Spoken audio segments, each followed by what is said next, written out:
Hi guys, my name is Aimee, golf professional. On my Aimeefied.com website, the family members are able to actually get online private golf lessons. I often hold private lesson giveaways, and today's winner is Mr. Chuck. Let's take a look at his golf swing and talk about his game. Ta-da! Subscribe, like, and comment down below how your golf game is going. And now, back to the golf lesson. So, he's been playing golf for about 50 years. Very impressive. And his swing is actually very nice. I love his rhythm. He was a little bit concerned that he's got a classical swing, so his legs and lower body tends to move a lot. But I think overall looks fantastic actually. His handicap is 10. He's been as low as 2. He still wants to work on lowering his score. I love the passion about that. And also he hits his 7-iron about 145 yards. He wants to lengthen that if possible. So he wanted to work on his driver because his misses were hooks. And so basically with the private lessons, what happens is I give you like an overview of the things you need to work on, and then I give you like 1 or 2 drills to work on, and I prioritize what to work on first for you. So today I'm going to kind of break down Chuck's swing. Even though it's fairly good, I know exactly why he's hooking it. So I have 5 things prepared for Chuck. Okay, so the first thing he needs to do, his swing down the line, if you watch, the takeaway actually the club head goes fairly under the plane. Most of the pros don't go under the plane because that causes a lot of complications on the way down, especially hooks. So we're gonna have to fix that. And number 2, it's kind of linked with the first one. He mentioned that he uses his knees and hips a lot, but his hips actually turn really fast. So that's causing the club head to travel under the plane. So we're gonna have to delay the hip action just a little bit to get that club head traveling on plane. And also, because of the inside thing, he gets across on the downswing. He gets the club head more online compared to the backswing plane, but it's still under the plane. When the long club is stuck behind you under the plane like this, now you have to make sure you flip through. And that's a lot of work and a lot of inconsistent contact at impact. So he mentioned that he's struggling with his 7-iron, not hitting it as solid, etc., etc. And I could see that because when the ball is up on a tee, it's a lot easier to catch the ball even if you're coming from way inside and flipping it over. But if the ball's on the ground, now you're going to have harder time catching it solid because it's on the ground. It's more difficult to catch, right? So that under the plane thing on the way down, we really gotta work on. And then number 4 is in the downswing face on. If you look at his left knee, he goes to here, which kind of makes him lunge forward. So his hips kind of move forward. But from here, now he rotates and around this left knee. So he's making that left knee the center axis in the through swing. And now he's putting a lot of pressure in the left knee and the ankle, rotating it sideways where they don't want to rotate. He has slight back pain, maybe losing a little bit of flexibility, but sounds like he's very healthy. And by the looks of his swing, his joints look very healthy, which is excellent. But I still want you to take care of your knee and ankle joint. This could really put strain on your joints. So we want to move away from that as much as possible. So under the plane on the way back, and then hip movement too fast in the beginning, under the plane on the way down, and working on that left knee move is the 4th. The number 5 is the rhythm. So he has a fantastic rhythm. He does get his rhythm from his knees and hip motion. Now, if we kind of restrict it in the beginning and then make him hit and then make him pivot around the left glute instead of the left knee, it could throw his rhythm off. But by the sound of it, he seems athletic enough, he'll catch on. Even if you're not athletic enough, through a lot of range work, you should be able to get the new rhythm going right away. So I'm not worried. So speaking of the hip movement, the first time I took a look at Chuck's swing, this Hall of Famer popped into my head. Let's take a look at his swing. Ta-da! It's Monty. So his swing is very similar. The knee movement, the classical way of, getting the rhythm, the hips moving forward toward the target, and the high finish looks so much like Monty. So I wanted to look at it down the plane and compare. With Monty, he's actually said this in an interview before that he believes draws are not controllable, so he prefers fades. And he's actually very famous for one of the best players to control the ball flight. He can control the yardage to 1 yard. He's a really good ball striker. He's a great example because if you look from down the line, obviously he fades it, so he has an upright swing, but pros prefer more upright rather than under the plane for sure.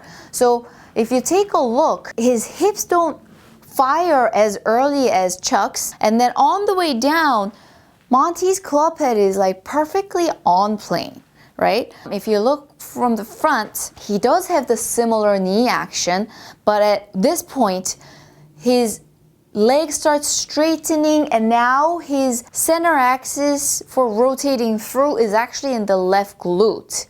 So it goes boom, and then here he's kind of straightening the left leg. Now he's finishing in the left glute and left thigh. So that's the only difference because Chuck finishes here, right? Basically, if you're lunging forward down the line, Monty lunges forward a little bit as well, but not as much. It's like half as much as Chuck does. So that's a big difference too, actually, because he goes here and then he finishes in the glute, whereas Chuck goes forward and stays kind of forward because he doesn't get the pressure in the left glute correctly. This could be because he might be weak in the glutes, or he might be tight in the glutes, or he was just never taught the right movement. So if it's a physical issue, you probably need to see a specialist for help if you like, or you can start with foam rolling and strengthening your medius gluteus. Chuck has slight back pain. I do too, obviously. My medius gluteus are very weak, so when I strengthen them, it takes a lot of pressure off my low back and I feel really good. So I just want to mention that in case you have a weak medius gluteus and that's why you're not using it in the swing, it would be a great idea to look into doing some exercises for those. Today, I just want to give you something you can do indoors. I know it's getting cold out there, so indoors, something very simple. Since Chuck is an experienced player, I'm going to give him what he needs to work on. If you take a look, I put 2 alignment sticks on the bottom here. This is the black one's for my toes, and then the yellow one is for my club head. So I have the driver in my hand. Before, Chuck would open his hips and go under the plane, but we're going to, number 1, keep the hips facing forward as much as possible. You can go ahead and pull your left foot back if you want to help it, lock it so it doesn't turn, that's perfectly fine. Or you can just make sure your belly button's facing forward.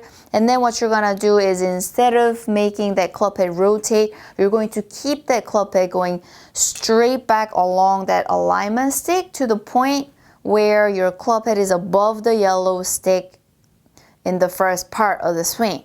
8 o'clock position. Boom, at 8 o'clock, I want your club head to be feels like 3 feet in front of where your hands are, okay?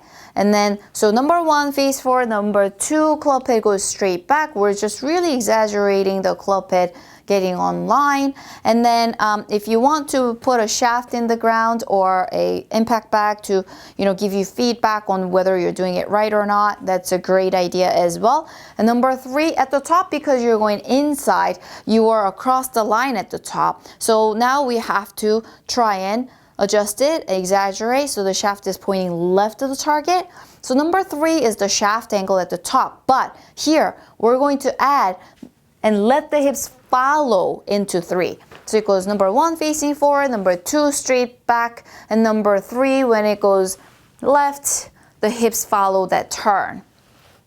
So 1, 2, 3 drills. This is something you can do indoors, and then once you get comfortable with that, then you can go and hit. So for the downswing, Chuck mentioned that he often hits fades off the tee, and he didn't want to fix a fault with another fault, which I totally understand. That was actually the correct feeling, because in the downswing, your club head was so far under the plane.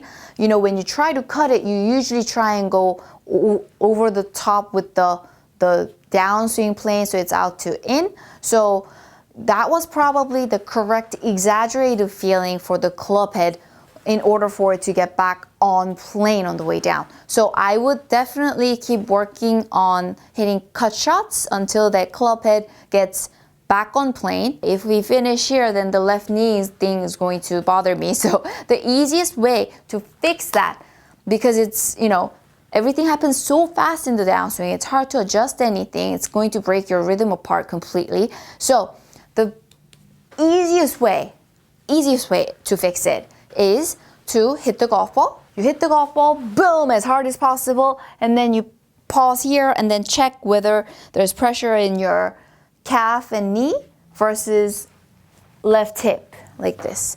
So boom, you finish. Is there pressure here or pressure here? Okay?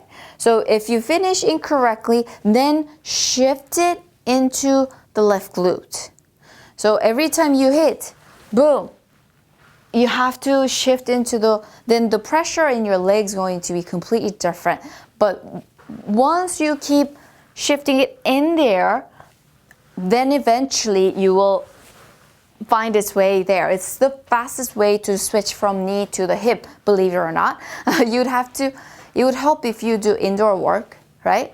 So you have to go ball of your foot first, otherwise you're gonna hook it. So ball of your foot, lunging forward is fine, like you saw with Monty, and then you can rotate and then finish in your left glute. I would actually love to hear back from you, Chuck, after you practice on it for a while, because I'm really curious to find out how your rhythm settles in once you adjust the hip movement and the swing plane, etc., etc. As you saw, Monty, his hips really didn't move that much in the beginning, but his rhythm was very similar to yours. So I'm pretty sure you can adjust and still create that beautiful rhythm you have in the downswing. So I hope you're able to follow along. If you have questions, let me know. I'll get back to you on that. For the rest of you guys who actually want to enter for the private online lesson giveaway, please come to mpswing.com and we'll go from there. Thanks for watching. See you in the next one. If you're interested in taking a private online lesson with me, or you want to learn more about the core deck swing, please come to mpswing.com. See you there.